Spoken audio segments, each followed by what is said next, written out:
Filling out the MR properly isn't just paperwork, it's a legal and safety lifeline. ATSB reports often highlight defect recording failures as contributing factors to aircraft incidents and accidents. CASA audits have also shown that poor maintenance release practices are a frequent compliance breach. A maintenance release is not required for Group A aircraft. However, what is required is you have to carry out a daily inspection and sign for it and record hours and landings and oil uptake, etc. So how else would you do that other than using a maintenance release? So the maintenance release document makes those tasks easier to record and compliant. So you can use the CASA maintenance release, you can use the REO's hours and maintenance record, you can create your own, and there's various others out there as well.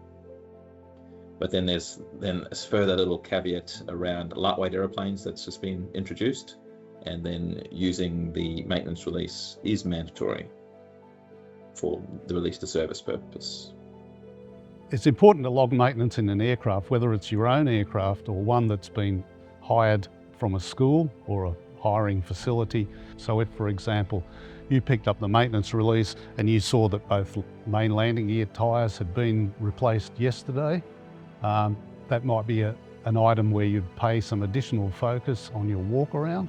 So it just makes you aware of things that have potentially been changed or been rectified during the previous 24 hours, for example. The maintenance release does form part of the overall maintenance logbook package. Any maintenance that's carried out on the aircraft is required to be recorded. And the RAL's technical manual has lists those requirements. So the date, the aircraft registration, the description of the work carried out, then your authorization level number and your signature. You are required to record, carry out and sign for a daily inspection and record the hours and landings and oil uptake, etc. So not using a maintenance release does make that task difficult. So we would highly recommend using a return to service document. So we can record them either directly in the aircraft maintenance logbook or on the MR form.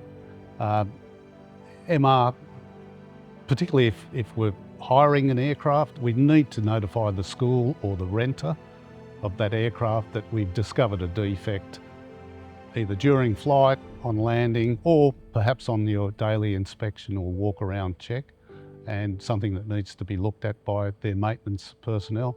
If you're an owner, you probably notate that in your own aircraft maintenance logbook, what defects have been written up and whether or not they've been addressed and signed off correctly.